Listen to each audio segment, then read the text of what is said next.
भारतीय दर्शन में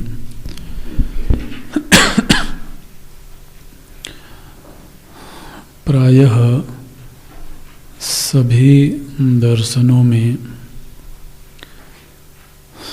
बंधन का जो हेतु है वो अज्ञान को माना गया है। अज्ञान का स्वरूप और अज्ञान का विषय अलग अलग हो सकता है, किंतु बंधन का मूल हेतु अज्ञान है। यह प्रायः सभी दार्शनिकों ने माना है। और जैसा कि पूर्व कक्षा में चर्चा हो रही थी,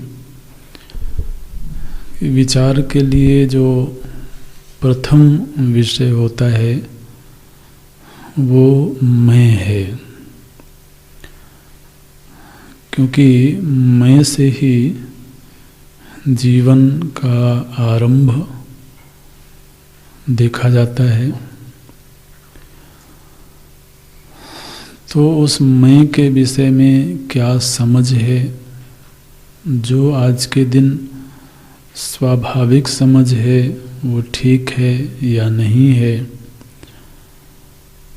इस पर विचार होता है। इसमें ये बात तो स्पष्ट है कि अगर मैं के विषय में समझ प्राकृतिक रूप से ही स्पष्ट हो तो फिर मैं से ही जुड़ी हुई बाकी चीज़ें हैं उनकी समझ भी ठीक होगी। और यदि मैं के विषय में समझ स्पष्ट है तो फिर दर्शन की जरूरत नहीं है, फिर मोक्ष के लिए अतिरिक्त प्रयत्न की आवश्यकता नहीं है। तो पहली ही बात यह है कि मैं के विषय में व्यक्ति की समझ क्या है, और फिर मैं से जुड़ा हुआ जो जगत है उस जगत के विषय में क्या समझ है। अब कभी प्रश्न ये आता है कि ये जो 9 तरह की विचारधाराएं हैं, 9 दर्शन हैं, तो क्या ये 9 के 9 सत्य हैं? नहीं, हर दर्शन अपने आप में स्वतंत्र है और उस दर्शन में जो सिद्धांत, जो विचार प्रस्तुत किए गए हैं, वो संभव है कि दूसरे दर्शन के विचारों से भिन्न होंगे, तभी वो 9 की सिद्धि होगी। तो भी एक ही तत्व के विषय में, जैसे आत्मा एक तत्व है, आत्मा के विषय में अगर 9 विचार हैं तो क्या 9 विचार सत्य हो सकते हैं? तो क्योंकि हर तत्व का अपना एक निश्चित गुण होता है, उसका एक निश्चित स्वभाव होता है। अब यदि 9 विचारकों ने 9 तरह के लक्षण बताए और किसी तत्व का निश्चय लक्षणों के आधार पर ही होता है। थोड़ी देर के लिए यहाँ पर हम 9 विद्यार्थियों को एक एक दर्शन का प्रतिनिधि बनाएं और सामने खड़ा कर दें और उनको एक विषय दिया जाए कि आप आत्मा रूपी प्रमेय के संदर्भ में बोलो, उस दर्शन के सिद्धांत के अनुसार। तो आत्मा के विषय में 9 विचार आएंगे। 9 विचार आएंगे मतलब 9 तरह के लक्षण बताए जाएंगे। ठीक है ना? लक्षण प्रमाणाभ्याम वस्तु सिद्धि, लक्षणों के आधार पर ही वस्तु की सिद्धि होती है। तब एक वस्तु की सिद्धि के लिए 9 लक्षण बताए गए। तो क्या 9 के 9 सत्य हैं, ऐसा माना जाए?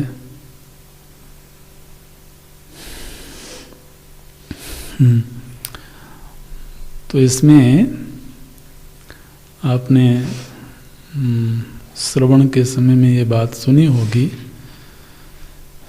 कि जो 9 दर्शन हैं ये अलग अलग धरातल हैं। हम कब किस धरातल पर खड़े हैं, वहाँ से वो वस्तु कैसी दिखाई देती है, ये तो हमें देखना होगा। जैसे पीछे की कक्षाओं में ये दृष्टांत दिया गया था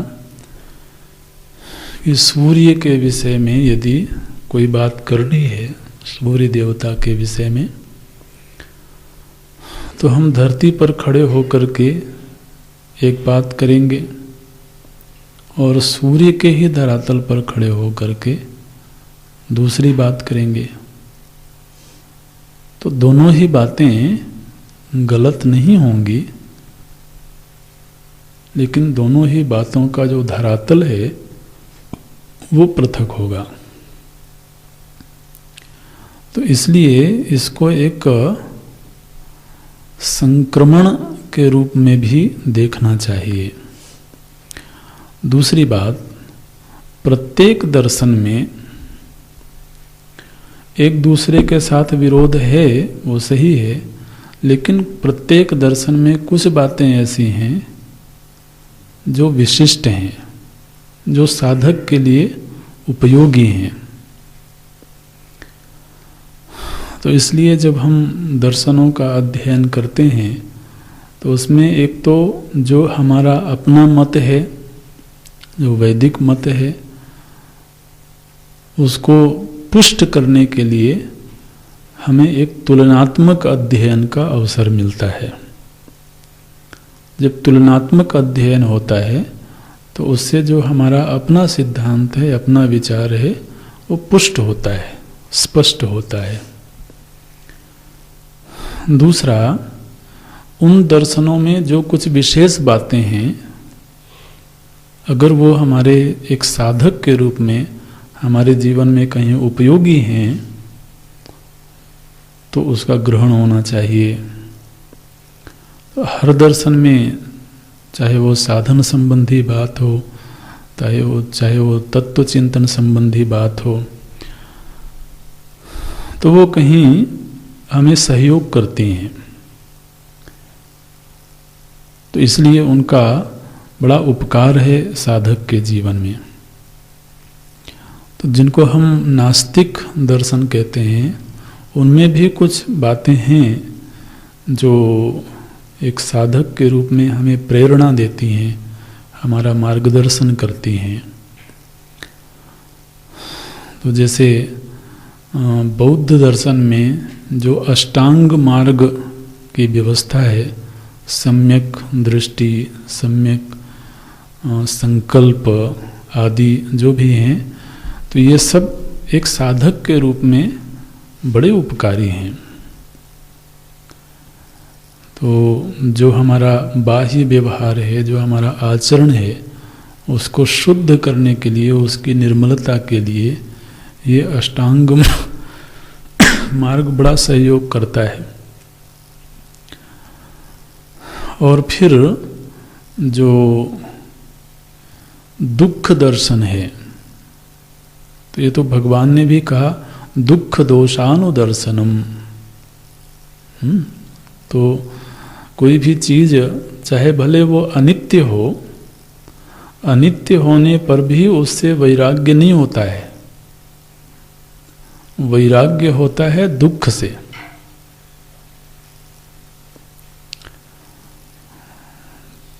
तो अब कोई चीज अनित्य है, तो अनित्य है तो कोई बात नहीं, आज तो हमारे काम आ रही है, कल वो खत्म हो जाएगी तो हो जाए।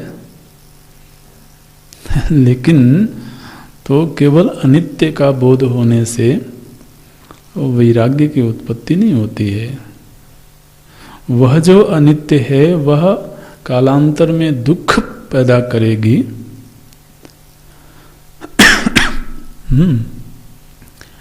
तो जब यह विचार साधक के मन में आता है, तब फिर उसके चित्त में विरक्ति जागती है। और दुख योनय एवते, ये ही संस्पर्शजा भोगा दुख योनय एवते। जो भी संस्पर्शज भोग हैं, संस्पर्शज माने इंद्रिय और विषय के संसर्ग से उत्पन्न जो भोग हैं, जो सुख है, वही कालांतर में दुख को पैदा करता है, वही दुख की योनि है। तो ये जब चिंतन होता है, तो फिर उन भोगों से, उन आसक्तियों से विरक्ति जागती है। तो इस दृष्टिकोण से जो दुख दर्शन है, ये बौद्ध दर्शन का एक विशेष विचार है। ये साधक के जीवन में सहयोग करता है। फिर व्यवहार में जो 4 ब्रह्म विचार दिए गए, मैत्री, करुणा, मुदिता, उपेक्षा, ये चारों ही चित्त को उदात्त बनाते हैं। चित्त का जो उदात्तीकरण है वो इन भावों से होता है। सभी के प्रति मैत्री का भाव पैदा हो, तो यह जानते हुए भी, देखिए मैत्री का भाव कब पैदा होता है, जब हम अपनी उपमा बना करके दूसरों के व्यक्तित्व को देखते हैं। द्वेष कब पैदा होता है? द्वेष के मूल में दोष है। मैंने जब हमने किसी से द्वेष किया, तो किस आधार पर द्वेष किया? हमको वहां कोई दोष दिखा, ठीक है ना। तो जब किसी में दोष दिखा तो वो हमें अच्छा नहीं लगा, तो फिर उसके प्रति द्वेष की वृत्ति पैदा हुई। और इस तरीके से विरोध का जन्म हुआ।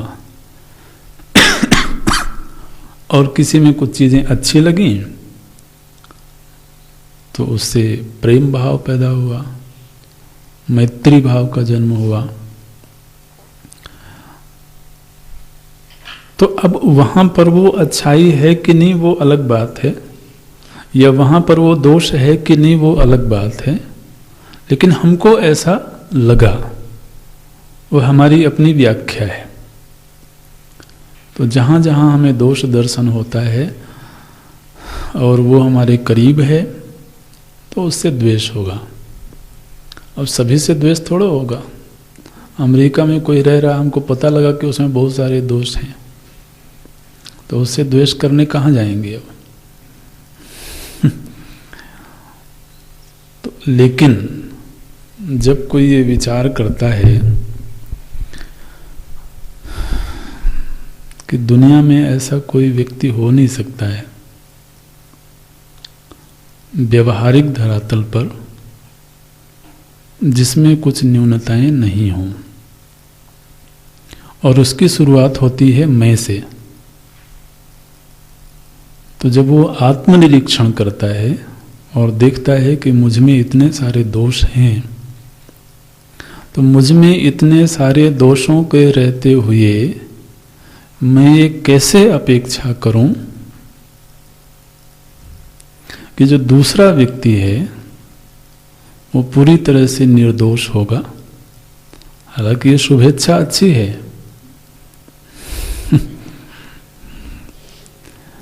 लेकिन आत्मोपमेन, जब वो अपने आप की ही उपमा बना करके देखता है कि किस तरह की परिस्थिति में मैं किस तरह से रिस्पॉन्ड करता हूँ, मेरी जो प्रतिक्रियाएं होती हैं वो कितनी अमर्यादित होती हैं, अब अप्रशंसनीय होती हैं।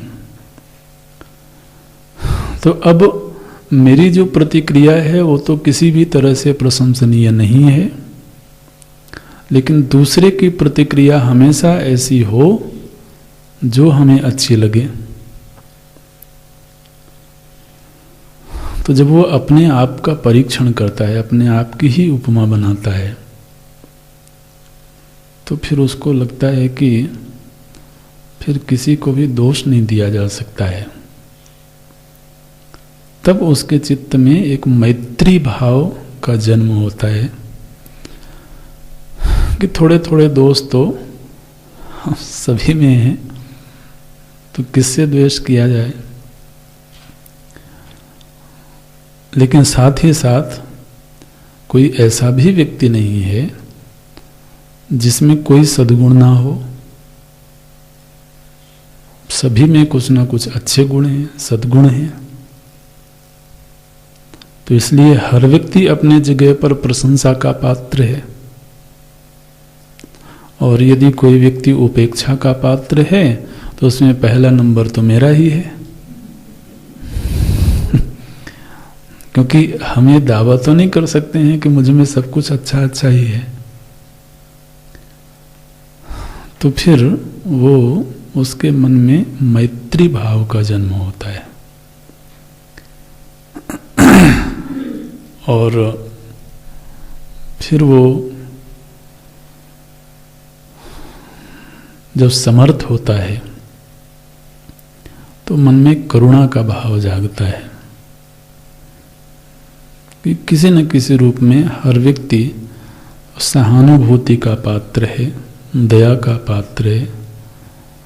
तो इसलिए हमारी सामर्थ्य के अनुसार जितना भी जिसकी सेवा हो सकती है वो करनी चाहिए। करुणा में एक बात ध्यान रखनी होती है कि जो करुणा है ये अपने और पराये को देख करके नहीं की जाती है। कि अपना है इसलिए इस पर करुणा करो, और ये पराया है इसलिए इसको कुछ मत देना। नहीं, करुणा होगी तो सभी के ऊपर होगी। इसलिए संत की दृष्टि में कोई बहुत समझदार है और कोई बिल्कुल नासमझ है, उसकी दृष्टि में दोनों ही प्रेम के पात्र हैं। दोनों ही वात्सल्य के पात्र हैं। इसलिए करुणा सर्व समभाव का पोषण करती है और सबके प्रति सहृदय रहना है, प्रेम भाव से रहना है। तो उसमें ये जरूरी है कि हमारा जो चित्त है वो खिन्न ना रहे। चित्त खिन्न होगा तो व्यवहार में मृदुता नहीं हो सकती है। इसलिए चित्त में मुदिता हो, मोद हो, सहज प्रसन्नता हो, परिस्थिति चाहे कैसी भी हो। तो वह जो मोद की वृत्ति है उसको वो संभालता है। संभाल नहीं पावे वो अलग बात है, लेकिन सामर्थ्य बढ़ती है तो फिर संभालता भी है। तो मुदिता, क्योंकि चित्त में मुदिता होगी तो व्यवहार में मधुरता आएगी। और चौथी चीज है जो एक साधक के लिए, एक विचारक के लिए अगर कोई चीज हेय है, बाधक है, तो उसकी उपेक्षा कर दी जाए। उपेक्षा का मतलब द्वेष नहीं होता है, ध्यान रखना। उपेक्षा मतलब उसको चिंतन का विषय नहीं बनाना। तो देखिए ये जो ब्रह्म विचार हैं बौद्ध दर्शन के, ये बड़े उपकारी हैं। मैत्री, करुणा, मुदिता, उपेक्षा। भगवान बुद्ध हैं, वो अंगुली माल के ऊपर भी करुणा करते हैं। तो वो किसी वेश्या के ऊपर भी करुणा करते हैं। और वो उच्च कोटि के साधक के प्रति, राजा के प्रति, सम्राट के प्रति भी करुणा करते हैं। इसलिए उनको करुणा मूर्ति कहा गया। तो इस में कुछ जो आचार संबंधी बातें हैं वो बड़ी उपकारी हैं। जो विचार का मार्ग है, विचार की परंपरा है, उसमें 4 धाराओं का विकास हुआ। तो वो पूर्व में पढ़ा गया, सुना गया है। वैभाषिक, सौत्रांतिक, योगाचार और माध्यमिक। तत्व विचार में ये बात कही गई कि सबसे पहले सत्य और असत्य का निर्णय होना चाहिए। तो जो मैं और मेरे बाहर का जगत है, इसमें कितनी सत्यता है, अगर इसका अनुसंधान करें, इसका विचार करें, तो सौतांत्रिक ये वैभाषिक मत में ये कहा गया कि अंतर जगत और बाह्य जगत दोनों ही जगत सत्य हैं। सत्य है मतलब सत्ता विद्यते अस्मिन्, जहाँ पर सत्ता है, जिसका अस्तित्व है, तो उसको सत्य बोलते हैं। अच्छा, तो एक तो वस्तु का सत्तावान होना और दूसरा उस वस्तु का सत्तावान होना कैसे जाना गया।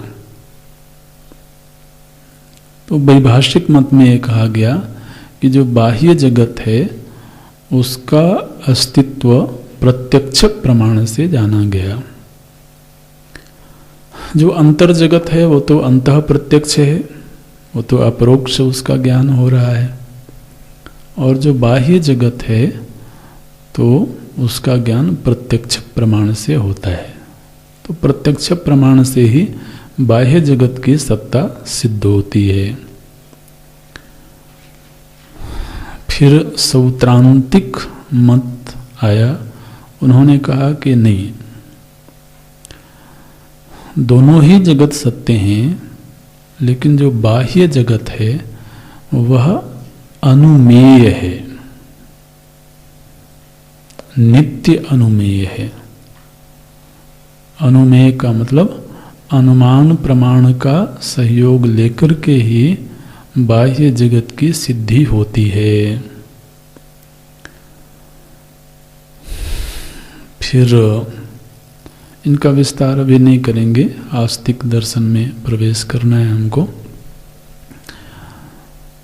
इसके बाद में जो योगाचार मत है, योगाचार मत में ये कह दिया गया कि जो बाह्यार्थ है, जो बाह्य जगत है, वो असत है, बाह्य जगत नहीं है।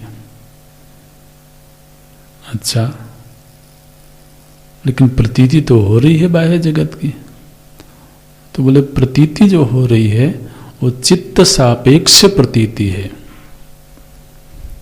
तो असल में ये सारा का सारा जो प्रपंच है वो चित्त का ही विलास है। उसको विज्ञान शब्द दिया गया, विज्ञान मात्रम। इस विचार में स्वप्न प्रपंच का बड़ा सहयोग मिलता है। जिस तरीके से स्वप्न प्रपंच में भी अंतर्जगत भी दिखता है, बाह्य जगत भी दिखता है, लेकिन दोनों ही तरह के जो जगत हैं वो चित्त के ही विलास हैं। वहाँ चित्त से पृथक कोई और वस्तु है नहीं। ठीक इसी तरह से यहाँ जो अंतर्बाह्य जगत है जागृत अवस्था में, ये दोनों ही विज्ञान का विलास है। और यह जो विज्ञान है इसके दो रूप हैं, आलय विज्ञान और प्रवृत्ति विज्ञान। तो चित्त का विलास, मन का विलास ही जगत है। अब देखिए ये जो विचार है ना, इसका बहुत विस्तार हो सकता है। आप चिंतन करें तो अब नेत्र से हमने एक व्यक्ति को देखा, तो व्यक्ति क्या है? पंचभूत का बना हुआ एक पिंड है। लेकिन उसकी जितनी भी पहचान है कि इस व्यक्ति का ये नाम है, ये गांव है, ये जाति है, ये उसका कार्य है, ये उसकी योग्यता है, ये उसकी विद्वता है, ये सब का सब कहाँ है? हमारे चित्त में है।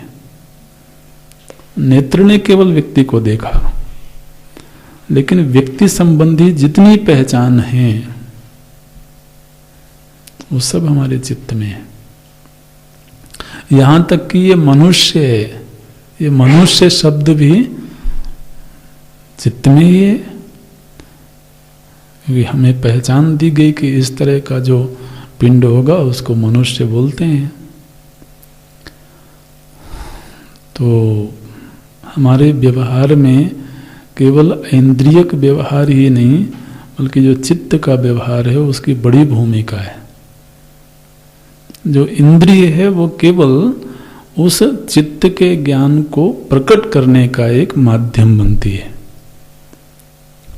बाकी सारा का सारा व्यवहार तो चित्त से ही होता है। एक दृष्टांत है, इस पर फिर और विस्तृत मीमांसा है। तो उन्होंने कहा कि ये सब चित्त का ही व्यवहार है, और आगे हम पढ़ेंगे वेदांत भी किसी धरातल पर इस बात को स्वीकार करता है, लेकिन वहाँ व्याख्या दूसरे ढंग से होती है। वहाँ दोनों ही धरातलों को समान रखा जाता है। अब चूंकि वेदांत का नाम ले लिया इसलिए थोड़ा बोल देते हैं। तो वहाँ पर वेदांत में चित्त और चैत्य, चैत्य माने चित्त के विषय, तो दोनों का की सत्ता समान है, समसत्ताक है। ने जैसे आपने कहा कि सब कुछ चित्त का विलास है, ठीक है, लेकिन चित्त क्या है? तो आपने जगत को चित्त का विलास तो मान लिया, लेकिन चित्त उसको सत्य रूप में स्वीकार कर लिया, जबकि चित्त स्वयं जगत का ही एक अवयव है। तो इसलिए वेदांत ये कहेगा कि चित्त और चैत्य यानी चित्त का विषय, दोनों का धरातल समान है। अगर सत्य हैं तो दोनों सत्य हैं, और मिथ्या हैं तो दोनों मिथ्या हैं। ऐसे। लेकिन ये विज्ञानवादी जो दर्शन है, योगाचार दर्शन, उन्होंने कहा कि सब विज्ञान का विलास है। माने कहीं ना कहीं विज्ञान की सत्ता को उन्होंने स्वीकार किया। फिर इससे भी प्रौढ़ विचार आया माध्यमिक शून्यवाद। तो उन्होंने योगाचार मत को स्वीकार करते हुए एक सोपान और ऊंचे उठे। वो उन्होंने कहा कि जो विज्ञान का विलास है वो ठीक है, लेकिन विज्ञान स्वयं कोई वस्तु रूप नहीं है। तो जो प्रौढ़ विचार होते हैं ना, वो पूर्व के विचारों से उनको बड़ा सहयोग मिल जाता है। तो उन्होंने योगाचार को स्वीकार करते हुए फिर एक कदम और आगे बढ़े। बोले कि भाई इस बात पर भी विचार करो कि जिसको आप विज्ञान कह रहे हो, ये विज्ञान क्या है? ये भी कोई वस्तु रूप थोड़े ही है। विज्ञान माने चित्त, आप अपने भाषा में समझने के लिए। तो चित्त में जितनी भी वृत्तियां उठ रही हैं, वो सब की सब वृत्तियां असत रूप ही हैं, वो प्रतीयमान मात्र है। इसलिए सब एक दूसरे के पूरक हैं। रूप है तो रूपाकार वृत्ति बन रही है, वृत्ति है इसलिए वो रूप का आकार ले रही है। तो जितना भी ज्ञान उत्पन्न हो रहा है वो सब सापेक्ष ज्ञान है, और इन सभी के धरातल में कोई कूटस्थ वस्तु नहीं है।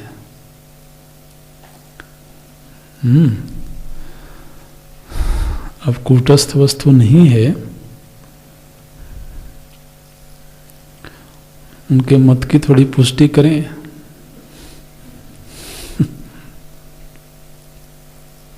बिल्कुल हो जाएगी। बोले कि भाई आप कहते हो, माने वेदांत, अद्वैत वेदांत में कहा गया कि एक आत्म वस्तु है जो कूटस्थ है। अच्छा आप बताओ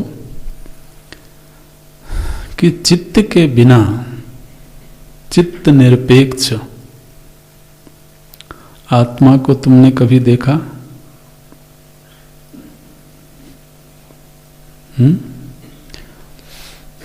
माने आप ये कहते हो कि शरीर से पृथक, इंद्रियों से पृथक, सूक्ष्म शरीर से पृथक एक आत्म वस्तु है।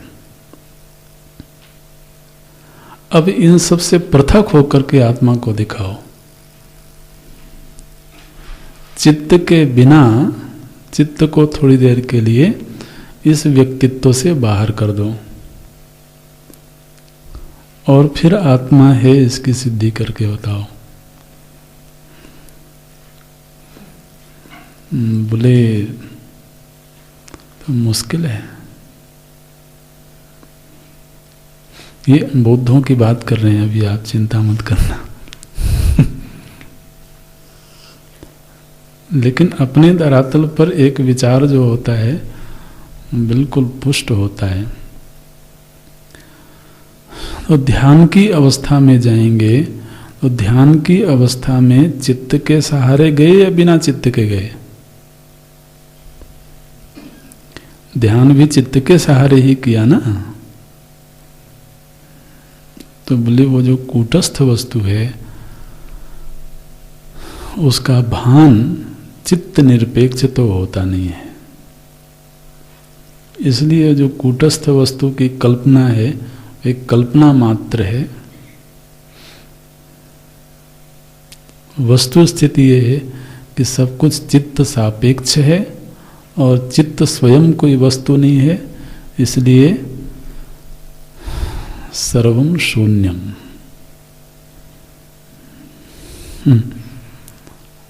ये विचार उनका दिया गया। बहुत सूक्ष्म विचार है। और जब एक विचार आता है तो आप जानते हैं ना कि ये जितने भी दर्शन हैं ये सब अद्वैत दर्शन के बाद के दर्शन हैं।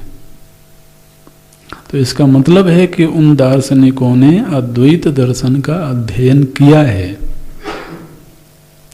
और अद्वैत दर्शन का अध्ययन करने के बाद उन्होंने अपना मत प्रस्तुत किया, और निश्चित रूप से उन्होंने अद्वैत का खंडन किया। तो उनके खंडन के अपने तर्क हैं, अपने विचार हैं। तो वेदांत का इसमें ये वक्तव्य होगा, जब प्रसंग आएगा तो उसका विस्तार होगा। वैसे तो आपको मालूम है, पूर्व में कई बार इस पर चिंतन हुआ है कि कोई भी काल्पनिक जो सत्ता होती है वो निरधिष्ठान नहीं होती है। माने दुनिया में ऐसी कोई काल्पनिक, ऐसी कोई मिथ्या वस्तु आज तक नहीं प्राप्त हुई जो निरधिष्ठान हो, जिसका कोई अधिष्ठान नहीं हो। तो आपने जगत को काल्पनिक कह दिया, चित्त को काल्पनिक कह दिया, लेकिन काल्पनिक वस्तु अधिष्ठान के बिना कभी नहीं होती है। इसका जगत में कोई दृष्टांत नहीं मिलता है कि एक प्रतीति है और उसका कोई अधिष्ठान नहीं है। तो अगर आप यह सिद्ध करते हो कि सब कुछ चित्त का विलास है और चित्त स्वयं भी प्रतीति है, तो उसका कोई अधिष्ठान अवश्य होना चाहिए। तो ये शून्यवाद की स्थापना उन्होंने करी, और इसके बाद में हम लोग तो आस्तिक दर्शन में प्रवेश करते हैं, जिन्होंने वेद को प्रमाण माना। और इन आस्तिक दर्शनों में माने ये जो दर्शन हैं 6 आस्तिक दर्शन, यहाँ तक कि 6 क्या 9 की ही बात करें, 9 आस्तिक दर्शनों के कहीं ना कहीं कुछ विचार वेदों में प्राप्त हो जाते हैं। चाहे भले उन्होंने वेदों को प्रमाण नहीं माना हो, लेकिन वो विचार वेद में कहीं कहीं प्राप्त हो जाएंगे। वो वेद का अंतिम विचार नहीं होगा, लेकिन वो विचार प्राप्त हो जाते हैं। तो इसी तरीके से जो 6 आस्तिक दर्शन हैं वो तो वेद से ही अनुप्राणित हैं, उनका उपजीव्य वेद ही है। लेकिन वेदों के किसी एक एक प्रसंग को लेकर के उन्होंने उस पर विस्तृत चिंतन किया, उसको विस्तार दिया। उनमें जो प्रथम दर्शन का चिंतन होता है वो न्याय दर्शन है। यहाँ पर न्याय और वैशेषिक दोनों दर्शन लगभग एक जैसे हैं, इसलिए इनकी युति बन जाती है।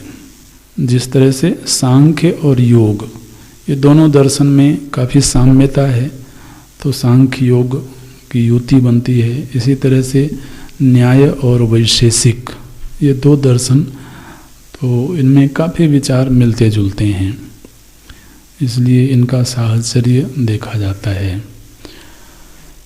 न्याय दर्शन का नाम न्याय क्यों पड़ा, तो उसमें बोला गया कि वस्तु की सिद्धि जब प्रमाणों के आधार पर होती है, प्रमाण ही वस्तु परीक्षणम न्यायः। तो न्याय का मतलब है प्रमाणों के आधार पर किसी वस्तु की परीक्षा करना। न्याय दर्शन का जो मुख्य ग्रंथ है वो न्याय सूत्र है। इसके जो प्रणेता आचार्य हुए वो ऋषि गौतम इस दर्शन के आचार्य हुए। ईशा पूर्व इनका काल था। और न्याय दर्शन में जो दर्शन ग्रंथ है न्याय सूत्र बोलते हैं, वह सूत्र आज भी प्राप्त होता है, माने पूर्ण रूप में वो सूत्र उपलब्ध है। तो एक पूरा ग्रंथ है जिसमें 5 अध्याय हैं और प्रत्येक अध्याय 2-2 भागों में विभक्त हैं। उस विभाग को आहनिक बोलते हैं, आहनिक। तो जैसे प्रथम अध्याय में प्रथम आहनिक, द्वितीय आहनिक, इसी तरह से द्वितीय अध्याय में प्रथम आहनिक, द्वितीय आहनिक।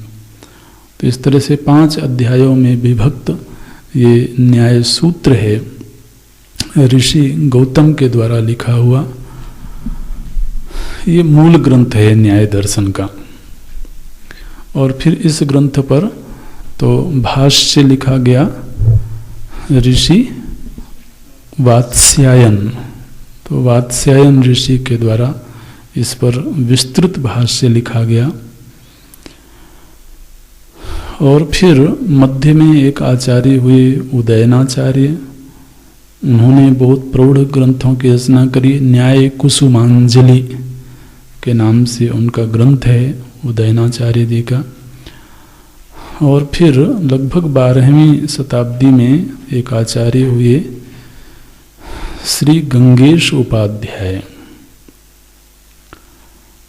तो उन्होंने न्याय दर्शन पर इतना विस्तृत चिंतन किया और इतना विस्तार दिया, समाज में उसका इतना प्रभाव हुआ कि आज भी जो न्याय दर्शन पर चिंतन होता है उसमें एक महत योगदान तो श्री गंगेश उपाध्याय जी का है। तत्व चिंतामणि उनका ग्रंथ है जो बहुत विख्यात है, विद्वत समाज में उस ग्रंथ की बड़ी प्रशंसा है, तत्व चिंतामणि।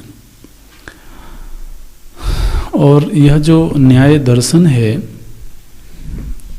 इसका जो वैशिष्ट्य है उसमें प्रथम वैशिष्ट्य है प्रमाण मीमांसा। तो जो प्रमाण मीमांसा है न्याय दर्शन की, वो अपने आप में उसकी अपूर्वता है। और प्रायः समस्त दर्शन, यहाँ तक कि अद्वैत वेदांत भी प्रमाण मीमांसा के संदर्भ में तो न्याय का ही सहयोग लेता है। इसलिए प्रमाण मीमांसा पर बाकी दर्शनों में उतना ज़्यादा चिंतन नहीं हुआ जितना कि न्याय दर्शन में चिंतन हुआ। इसलिए न्याय दर्शन का एक बड़ा उपकार है चिंतन की पद्धति को सीखने के लिए। प्रमाण मीमांसा का मतलब क्या होता है? चिंतन की पद्धति, कैसे चिंतन करना चाहिए, कैसे विचार करना चाहिए। तो विचार करने की जो शैली है वो न्याय दर्शन ने सिखाया। इसीलिए आपको शायद मालूम होगा, तो प्राचीन काल में जो गुरुकुल व्यवस्था थी उसमें जब विद्यार्थी गुरुकुल में पढ़ने के लिए जाते थे तो उन्हें वेदांत आदि का अध्ययन करने से पूर्व व्याकरण और न्याय, इन 2 विद्याओं का अध्ययन करना होता था। तो व्याकरण का अध्ययन करने से, चूंकि सारे ही शास्त्र हमारे संस्कृत भाषा में है, तो भाषा का ज्ञान होता था। और न्याय का अध्ययन करने से चिंतन की प्रणाली का अभ्यास होता था। और वेदांत चिंतन में इन दोनों ही माध्यमों का बड़ा सहयोग चाहिए। भाषा का ज्ञान हो तब तो ग्रंथ पढ़ें, और विचार करने की शैली मालूम हो तो विचार करें, क्योंकि ये तो विचार का मार्ग है। इसलिए विचार कैसे करना चाहिए, विचार के क्या दोष होते हैं, क्या गुण होते हैं, उसकी क्या पद्धति होती है, ये सब कुछ सिखाया न्याय दर्शन ने। इसलिए विचार मार्ग के जो साधक हैं उनमें न्याय का बड़ा उपकार है। दूसरा, ईश्वर तत्व पर जो न्याय दर्शन की स्थापना है उसका प्रभाव पड़ा समस्त भक्ति संप्रदायों पर। तो आप पहले इस दर्शन की महिमा को देखें कि एक तो विचार की शैली को बड़े ही प्रामाणिक ढंग से प्रस्तुत किया इन्होंने, और विचार में इतनी तल्लीनता थी। एक बात सुनी जाती है कि जो ऋषि गौतम थे तो वो विचार में इतने मग्न हो जाते थे। वो कहीं जा रहे थे, उस समय पर पदयात्रा होती थी, और वो कहीं पदयात्रा पर जा रहे थे और वो विचार में इतने संलग्न थे कि उनको बाह्य जगत का भान नहीं रहा। और चलते चलते महाराज वो सामने कोई कुआं आ गया और उसमें गिर गए। वो विचार में इतने मग्न हो गए तो गिर गए। फिर भगवत कृपा तो थी उनके ऊपर, तो लोगों ने उनको निकाला और भगवान ने अनुग्रह किया उनके ऊपर, तो उनके पैरों में भी आंखें लगा दी।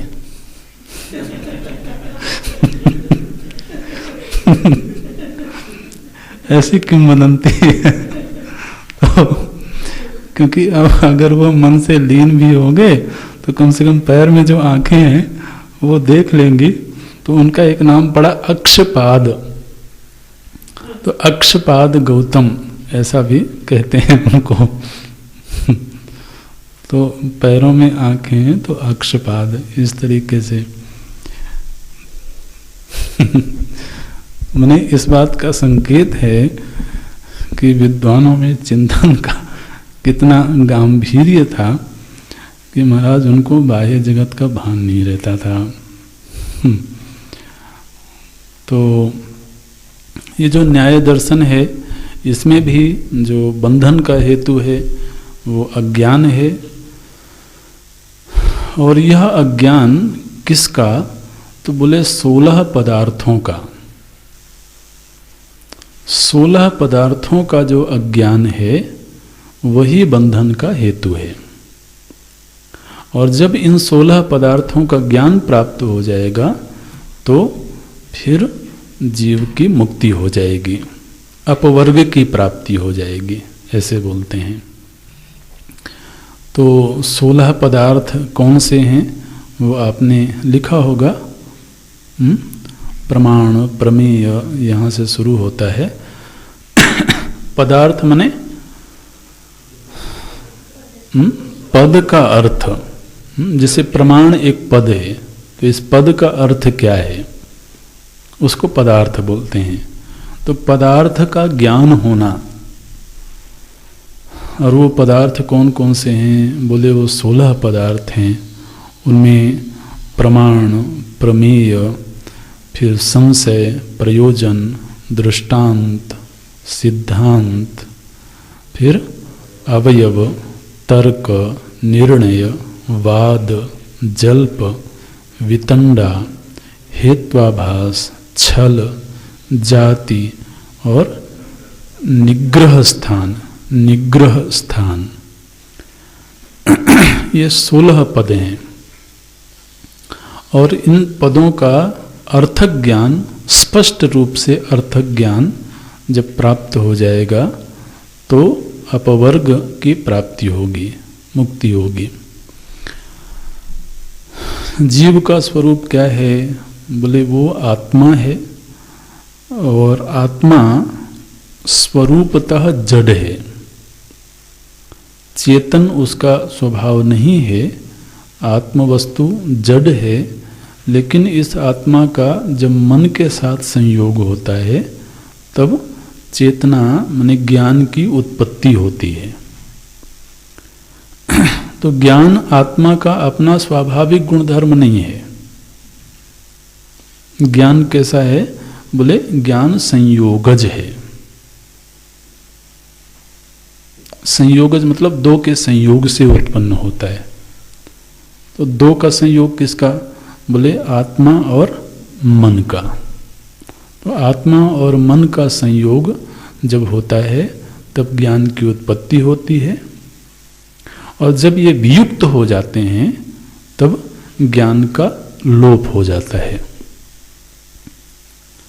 तो अब देखिए, ये आत्मा और मन के संयोग से ज्ञान उत्पन्न तो हुआ,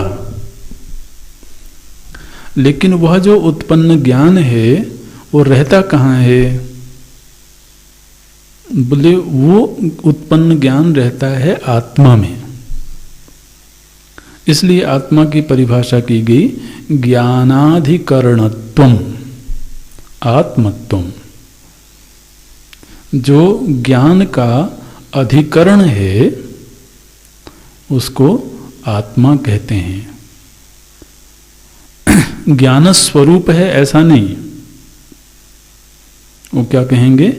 जो ज्ञान का अधिकरण है। इसका मतलब है कि आत्मा एक भिन्न वस्तु हो गई और ज्ञान एक भिन्न चीज हो गई, इसलिए आत्मा अधिकरण बनेगी। तो ज्ञानाधिकरणत्वम आत्मत्वम। लेकिन वह ज्ञान कोई वस्तु है क्या? बोले नहीं, वो कोई वस्तु नहीं है, बल्कि मन के संयोग से उत्पन्न एक प्रभाव है। तो ज्ञान एक प्रभाव मात्र है, वो कोई वस्तु नहीं है। और आत्मा स्वरूपतः जड़ है। अब देखिए, इन 16 पदार्थों का जब तक अज्ञान रहेगा तब तक आत्मा और मन का संयोग होता रहेगा, और जब तक आत्मा और मन का संयोग होता रहेगा तब तक जन्म मरण चलता रहेगा। अपवर्ग का मतलब क्या है? जब आत्मा और मन का नित्य वियोग हो जाए। ठीक है, बंधन का स्वरूप अज्ञान है, लेकिन वह अज्ञान कब तक रहेगा? बोले जब तक आत्मा और मन इन दोनों का संयोग रहेगा। मुक्ति कब होगी? बोले जब 16 पदार्थों का ज्ञान हुआ, तो 16 पदार्थों का ज्ञान होने पर आत्मा और मन इन दोनों का वियोग हो गया और नित्य वियोग हो गया। तो अब जो आत्मा है वो जैसी है वैसी की वैसी रह गई। अब उसका मन से पुनः संयोग नहीं हो सकता है और बस आत्मा मुक्त हो गई। लेकिन अज्ञान की वजह से जब तक मन के साथ आत्मा का संयोग होता रहेगा तब तक संसरण चलता रहेगा। अब आप देखें तो हमारे वेदांत की विचारधारा से किसी सीमा तक मिलता हुआ दिखता है। आत्मवस्तु जड़ है ऐसा हम नहीं मानते हैं, लेकिन जहाँ तक आत्मा और मन का संयोग है, तो मन में जब तक सत्य बुद्धि है तब तक संसरण है। मन का मिथ्यात्व सिद्ध हो जाने पर सूक्ष्म शरीर भंग हो गया। सूक्ष्म शरीर भंग हो गया माने सूक्ष्म शरीर बाधित हो गया। तो सूक्ष्म शरीर बाधित होने पर आत्म वस्तु का यथार्थ बोध हो गया। यही तो अद्वैत वेदांत की दृष्टि में मुक्ति का स्वरूप है। वहां पर इस तरीके से वो वर्णन करते हैं कि आत्मा वस्तुतः जड़ है, किंतु मन के संयोग से उसमें ज्ञान की उत्पत्ति होती है।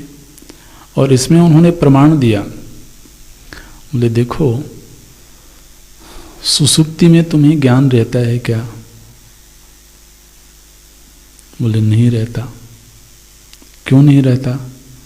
क्योंकि उस समय कुछ क्षण के लिए मन और आत्मा का वियोग हो गया है। तो मन और आत्मा का जब तक संयोग रहता है तभी तक ज्ञान रूपी प्रभाव उत्पन्न होता रहता है। लेकिन जैसे ही मन और आत्मा का वियोग हुआ तो आत्मा जो जड़ है वह अपने जड़ स्वरूप में चली गई। और सुसुप्ति में ये हमारे अनुभव में आता है। लेकिन विडंबना यह है कि सुसुप्ति के बाद जब पुनः जागृत अवस्था में आते हैं तो फिर से मन और आत्मा का संयोग हो जाता है। तो अब कोई ऐसी स्थिति आवे जिसमें कि नित्य वियोग हो जाए, तो उस स्थिति में जो आत्म वस्तु है उसका मोक्ष हो गया, अपवर्ग की प्राप्ति हो गई, ये स्थिति है। तो इस तरह से बंधन और मोक्ष का स्वरूप है, आत्मा के अस्तित्व का ये स्वरूप है। ये जो 16 पद हैं उनके अर्थ हैं, उनमें जो प्रथम पद है प्रमाण, तो प्रमाण पर तो काफ़ी मीमांसा हुई है इनमें, और इन्होंने 4 प्रमाणों को स्वीकार किया है, जिसमें प्रत्यक्ष, अनुमान, उपमान और शब्द प्रमाण, अर्थापत्ति आदि का अंतर्भाव इन्होंने अनुमान प्रमाण में किया है। तो 4 प्रमाणानि, 4 प्रकार के प्रमाण होते हैं, और प्रमाण पर विस्तृत मीमांसा हुई। अच्छा, फिर दूसरा जो पद है वो प्रमेय है। तो प्रमेय का स्वरूप क्या है? तो बोलते हैं प्रमाण के द्वारा जिसकी सिद्धि होती है, प्रमायाम यदि प्रतिभासते तत्प्रमेयम। प्रमेय क्या है? बोले प्रमा के द्वारा, प्रमा की प्राप्ति हुई प्रमाण से, और प्रमा के द्वारा जिस वस्तु की सिद्धि होती है, प्रमा के द्वारा जिस वस्तु की सिद्धि होती है उसको प्रमेय बोलते हैं।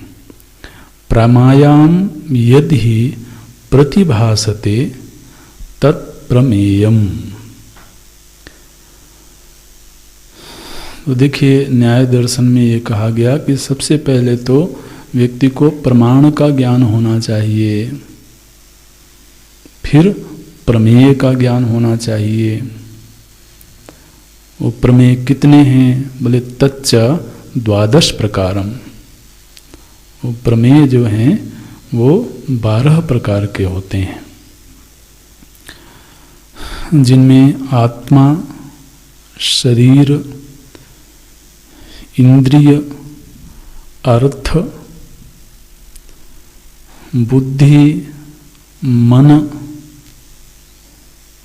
प्रवृत्ति, दोष, प्रेत्य भाव,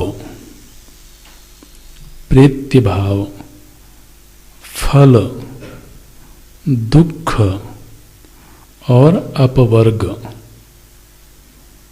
ये 12 प्रमेय होते हैं। फिर से बोल देते हैं, आत्मा, शरीर, इंद्रिय, अर्थ, बुद्धि, मन, प्रवृत्ति, दोष, प्रेत्य भाव, फल, दुख और अपवर्ग, ये 12 प्रमेय होते हैं। इन 12 प्रमेयों का ज्ञान होना, पहले तो प्रमाण का ज्ञान होना, फिर प्रमेय का ज्ञान होना। और वो प्रमेय कितने हैं? बोले वो 12 प्रकार के प्रमेय होते हैं, इनका ज्ञान होना। अब इन सब का ज्ञान होने के लिए कितना चिंतन करना पड़ेगा? इसलिए चिंतन की बड़ी प्रधानता है। फिर तीसरा जो पद है वो है संशय। संशय क्या है? बोले अनिश्चयात्मक ज्ञान को संशय बोलते हैं। अनिश्चयात्मक ज्ञान माने हमारे पास में एक ज्ञान है तो सही, लेकिन वो निश्चयात्मक नहीं है। तो अनवधारणात्मकम ज्ञानम संशयः, ये परिभाषा दी गई। अनवधारणात्मकम, अनवधारणात्मकम ज्ञानम संशय, एक ज्ञान विशेष है, ध्यान रखें। अज्ञान को संशय नहीं कहा जा रहा है। एक ज्ञान है, लेकिन वह ज्ञान तो दोष युक्त है, निश्चयात्मक नहीं है। तो जो हमारे जीवन में कुछ ऐसे ज्ञान होते हैं जो अनिश्चयात्मक होते हैं, उनका बोध हमें होना चाहिए, क्योंकि कई बार हम अनिश्चयात्मक ज्ञान को ही यथार्थ ज्ञान मान करके जीते रहते हैं। जो असत्य है उसको सत्य मान के जीते हैं, जो अपवित्र है उसको पवित्र मान के जीते हैं, जो हेय है उसको इष्ट मान के जीते हैं। तो जीवन में हमारे पास में बहुत सारे ऐसे ज्ञान हैं जो निश्चयात्मक नहीं हैं। हो सकता है कालांतर में बाधित हो जाएं वो, लेकिन आज के दिन महाराज अब कोई वस्तु हमारे लिए सुखद नहीं है, लेकिन आज हमको उसमें सुख दिख रहा है। तो चूंकि आज सुख दिख रहा है इसलिए हम उसको लेकर के जीते हैं। तो व्यक्ति के जीवन में जो संशय होता है, अनवधारणात्मक ज्ञान होता है, वह भी संसरण में बड़ा हेतु बनता है। अभी जो एक एक विषय है ना, इस पर आप चिंतन करेंगे तो वह हमारे जीवन से जुड़ते हुए दिखते हैं। महाराज किसी विषय के प्रति आदमी दीवाना हो गया, और थोड़े दिनों बाद वो सारा सौंदर्य गायब। तो क्या हुआ? बोले लौट के बुद्धू,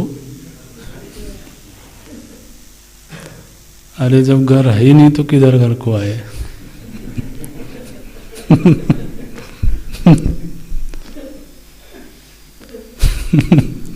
आश्रम को आए ऐसे बाबा।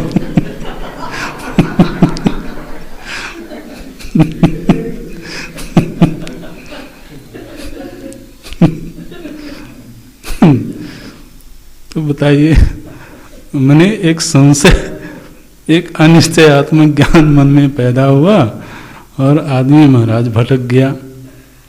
कब तक भटकता रहेगा कुछ ठिकाना नहीं है। अब अगर उसको कहीं इस संशय का ज्ञान हो जाए तो भटकने से छूट गया ना वो। तो इसलिए इस पद का ज्ञान होना चाहिए। प्रमाण का विधिवत अगर ज्ञान नहीं होगा तो प्रमाण का प्रयोग नहीं कर पाएगा। प्रमाण में दोष आ जाएगा और फिर वो दोष युक्त ज्ञान उसको संसरण में डाल देगा।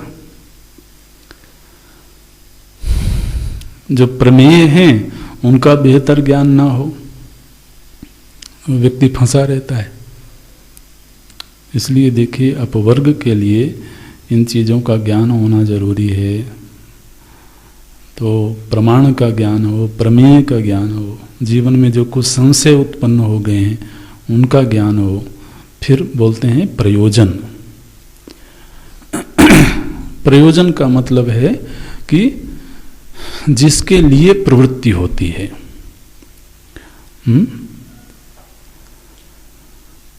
जिस लक्ष्य को ध्यान में रख कर पुरुषों की प्रवृत्ति होती है, माने हम किसी भी कार्य में प्रवृत्त होते हैं। यम अधिकृत्य प्रवर्तन्ते पुरुषाः। यम अधिकृत्य, जिसको सामने रख करके तो हमारी प्रवृत्ति होती है, उसको बोलते हैं प्रयोजन। वह जो प्रयोजन होता है वह दृष्ट, एक दृष्ट प्रयोजन होता है, एक अदृष्ट प्रयोजन होता है। कोई प्रयोजन है जो आज प्रत्यक्ष में हमको दिख रहा है, कोई प्रयोजन है जो अदृष्ट है, कालांतर में उसकी प्राप्ति होगी। तो निश्चित रूप से प्रवृत्ति अगर हमारी हो रही है तो हमें प्रयोजन तो का ज्ञान तो होना चाहिए ना। प्रयोजनम अनुद्देश्य मंदोपि न प्रवर्तते। प्रयोजन की समझ के बिना तो मंद व्यक्ति में भी प्रवृत्ति नहीं होती है। अब कोई व्यक्ति प्रवृत्त तो हो रहा है, किसी कार्य में लगा हुआ है, और पूछा जाए इसका प्रयोजन क्या है, पता नहीं क्या प्रयोजन है। अगर ऐसे कोई कहे तो फिर आप कहोगे कि भाई कोई हॉस्पिटल तलाशना चाहिए बिना प्रयोजन के। तो इसलिए व्यक्ति को प्रवृत्ति से पूर्व उसके प्रयोजन का ज्ञान होना चाहिए। तो ये एक पद है जिसका पदार्थ मालूम हो। फिर है दृष्टांत। दृष्टांत एक पद है।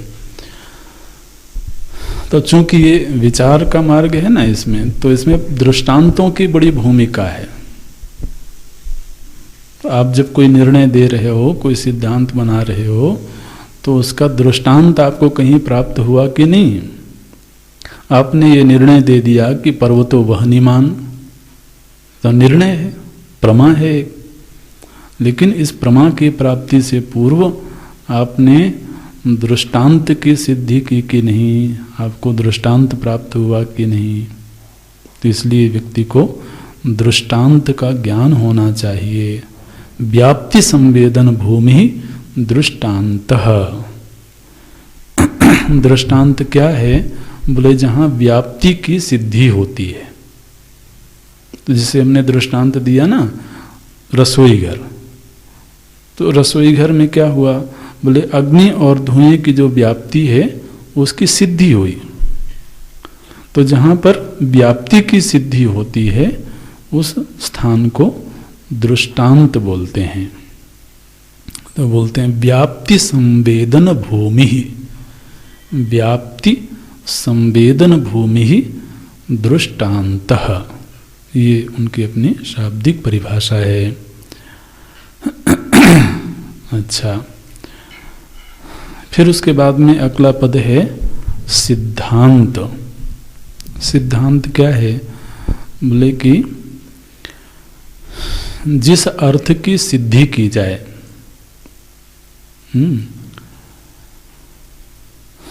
प्रामाणिकत्वेन अभ्युपगतः अर्थः।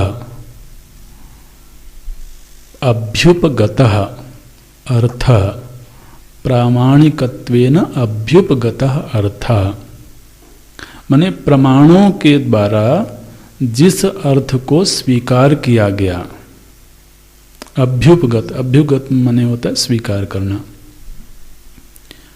तो प्रमाणों के द्वारा जिस अर्थ को स्वीकार किया गया, सिद्ध किया गया, उसको बोलते हैं सिद्धांत।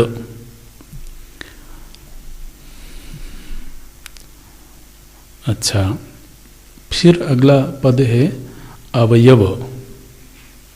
तो निश्चित रूप से किसी सिद्धांत की सिद्धि के लिए मुख्य रूप से तो परार्थानुमान का सहयोग लेना होता है।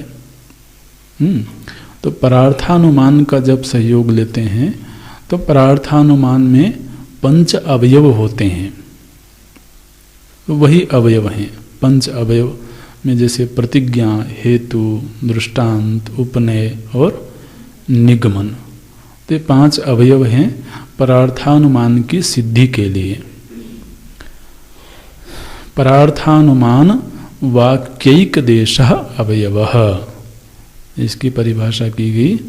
परार्थानुमान वाक्यैक देशः अवयवः, माने अवयव वो हैं जो परार्थानुमान करते समय एक ही वाक्य की सिद्धि करने वाले हों।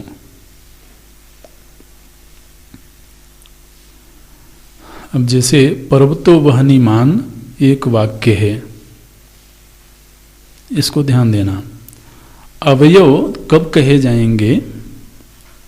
जबकि एक वाक्य हमने बनाया और फिर जितने भी अवयव हैं वो सब उस एक ही वाक्य की सिद्धि करते हों। जैसे पर्वतो वहनीमान ये एक वाक्य है। अब जो हेतु दिया जाएगा, जो दृष्टांत दिया जाएगा, जो उपनय होगा, जो निगमन होगा, ये सारे के सारे अवयव इस एक वाक्य की ही सिद्धि करें। महाराज कोई ऐसा दृष्टांत दे दिए जिससे पर्वतो वहनीमान वाक्य की सिद्धि ही नहीं हो रही है।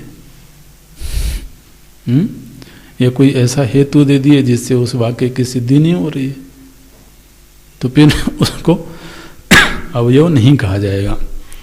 तो इसलिए बोलते हैं परार्थानुमान वाक्यैक देशः, एक देशः माने एक ही वाक्य की सिद्धि में जितने अवयव अनिवार्य होते हैं उनको अवयव कहा जाता है। वो 5 प्रकार के होते हैं। अच्छा, इसके बाद में आता है तर्क। तर्क एक पद है।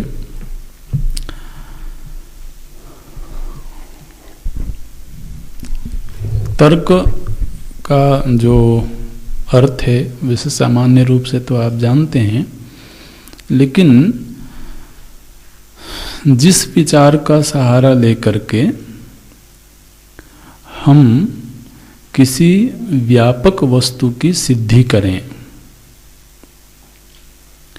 क्या बोलते हैं, व्याप्यारोपेण व्यापकारोपः तर्कः, ये उसकी परिभाषा है। व्याप्यारोपेण, व्याप्य पदार्थ का आरोप करके व्यापकारोपः, व्यापक पदार्थ की सिद्धि करना, उसको बोलते हैं तर्क। तर्क में हम एक सिद्धांत की सिद्धि करते हैं, लेकिन सिद्धि कैसे करते हैं? किसी साधन का सहारा लेकर के करते हैं। तो जैसे बिल्कुल सहज सा दृष्टांत जो अनुमान प्रमाण के समय में हम लोगों ने देखा था, तो अग्नि की सिद्धि की गई किसका सहारा लेकर के? धुएं का सहारा लेकर के।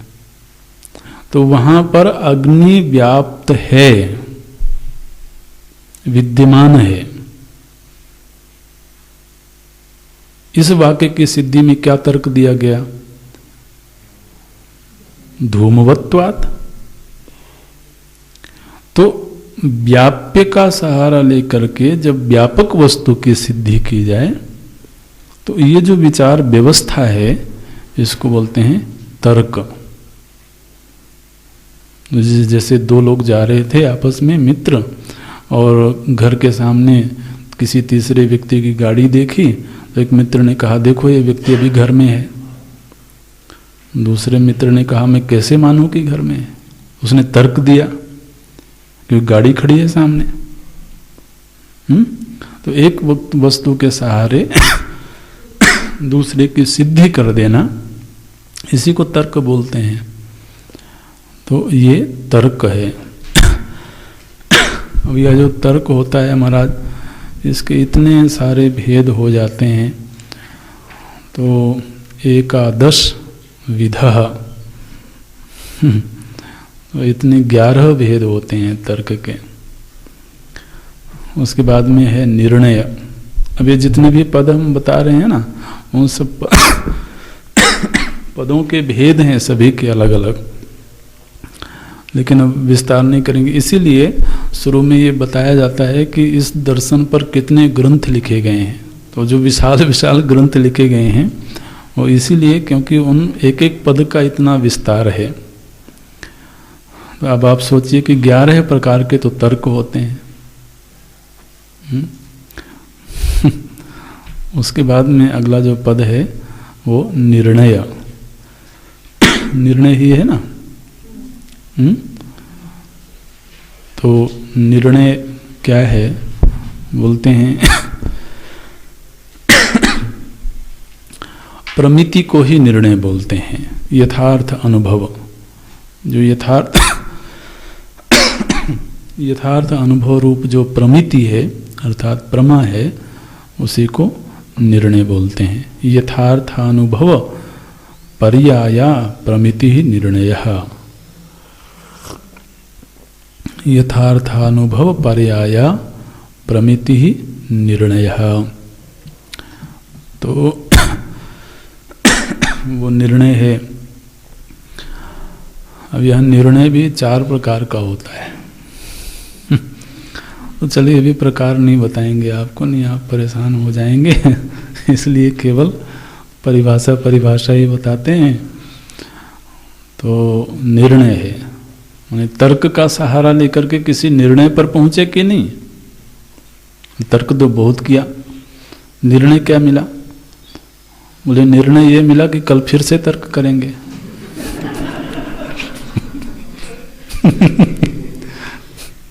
तो तर्क की सफलता ये है कि हम निर्णय तक पहुंच जाएं, इसलिए निर्णय का भी बोध होना चाहिए। अच्छा, अब ये जो विचार होता है, तो इस विचार में तो 4 चीजें होती हैं: वाद, संवाद, जल्प और वितंडा। तो वाद में जहाँ पर दोनों ही सम विचारधारा के लोग बैठे हैं और वो आपस में चर्चा कर रहे हैं, बिल्कुल स्वस्थ चर्चा हो रही है, शास्त्रार्थ हो रहा है। शास्त्रार्थ माने समझते हैं ना आप? शास्त्रार्थ मतलब आर्ग्यूमेंट करना, एक दूसरे को नीचा दिखाना, ऐसा नहीं। शास्त्रार्थ माने शास्त्र के अर्थ का निश्चय करना। शास्त्र का एक विषय लिया हमने और उस विषय का निश्चय करना है, उसके अर्थ का निश्चय करना है। तो उसके लिए 2 लोग 3 लोग बैठ करके आपस में विचार करते हैं, अपने अपने तर्क प्रस्तुत करते हैं। लेकिन वो जितने लोग भी वहाँ बैठे हैं वो सब किसी निर्णय पर पहुँचने के लिए बैठे हैं। वो सब सत्य के प्रेमी हैं, उनमें से कोई भी मताग्रही नहीं है। लेकिन हर व्यक्ति का अपना एक मत है।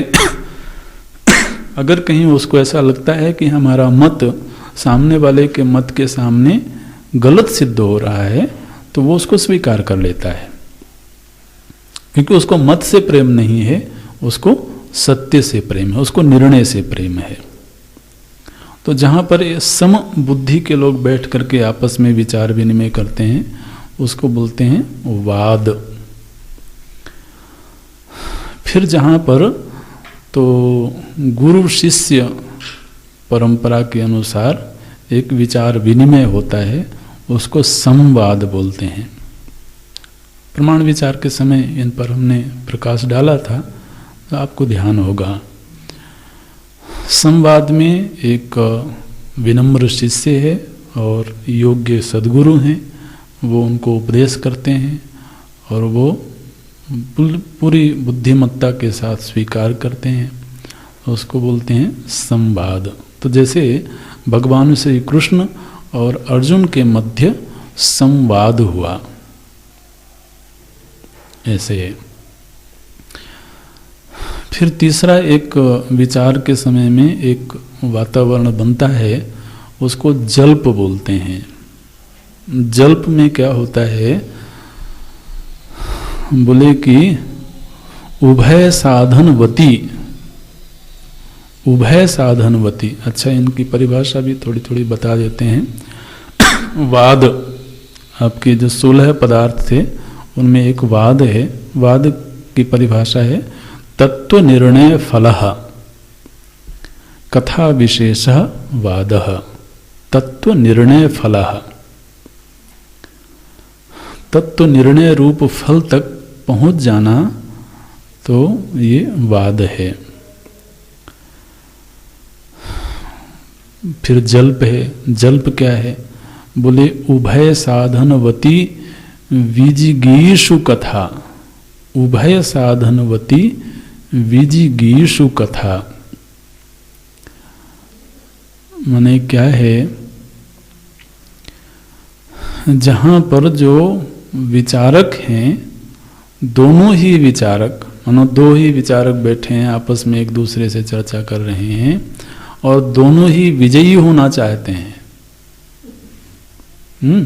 उभय, उभय माने दोनों, ये दोनों ही उभय साधनवती, दोनों ही विचार संपन्न भी हैं, मत दोनों के अपने अपने हैं, और वो विजिगीषु, विजिगीषु मतलब विजय होने की आकांक्षा रखते हैं, विजयी होने की आकांक्षा रखते हैं। तो फिर अब उसमें सत्य का आग्रह नहीं रह गया। उसमें क्या आग्रह है, बोले ऐसा मेरा मत है और मेरा जो मत है वही ठीक है। और जो सामने बैठे हुए हैं जनाब, उनका भी अपना मत है और वो क्या कहते हैं, मेरा मत बिल्कुल यथार्थ है। तो दोनों ही विजयी होने की आकांक्षा लेकर के जब विचार विनिमय करते हैं तो उस स्थिति को बोलते हैं जल्प। वितंडा, वितंडा क्या है? बोले वो आए हमारे पास में और बोले कि महाराज कुछ चर्चा करनी है, इस विषय पर कुछ चर्चा करना है। तो हमने कहा ठीक है, स्वागत किया उनका, चर्चा तो होनी चाहिए। तो चर्चा शुरू हुई। हमने पूछा कि ये जो विषय आपने रखा है, इस विषय के संदर्भ में आपका क्या विचार है, आपका क्या मत है? बोले मेरा कोई मत नहीं है। अच्छा तो फिर आप विचार करने आए क्यों? बोले नहीं, आप पहले अपना मत रखो।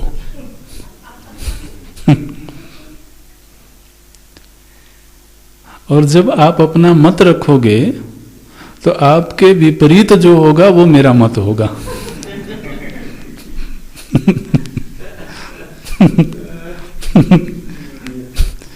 मैंने मेरा मत है, ऐसा नहीं कि मेरा मत नहीं है, लेकिन मेरा मत वो है जो आपके मत के विपरीत होगा। अब आपके मत के विपरीत क्या होगा तो तब पता लगेगा जब आप अपना मत रखेंगे। तो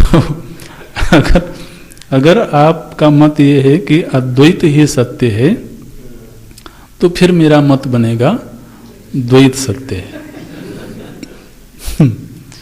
और कहीं आपका मत ये है कि द्वैत सत्य है तो फिर मेरा मत क्या होगा, अद्वैत सत्य है। तो इसको बोलते हैं वितंडा। स्वपक्ष स्थापन हीनः,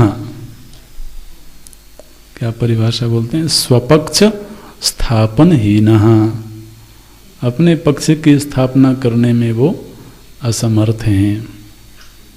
बाद में बहुत समर्थ हो जाएंगे, लेकिन पहले तो स्वपक्ष स्थापन हीनः कथा विशेष वितंडा।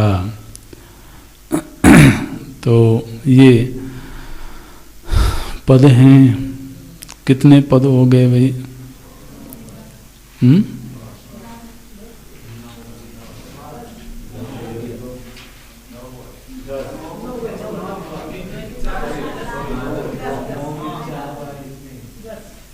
कुछ लोग 12 कह रहे हैं, कुछ लोग 9 कह रहे हैं, कुछ लोग 10 कह रहे हैं।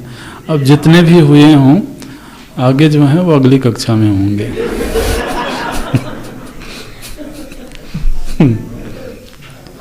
मैंने ये है कि क्रम अच्छा चलिए, अब हमें बताएंगे, आप परेशान मत होइए। आपने तो लिखा ही होगा, लेकिन अब आपको याद नहीं है तो क्या करें। 4 बचे हैं अभी। अच्छा, ओम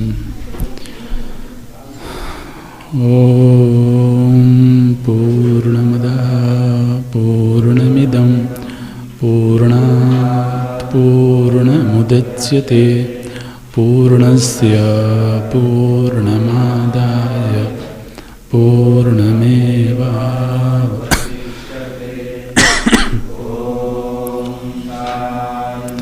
शांति शांति। हरि ओम।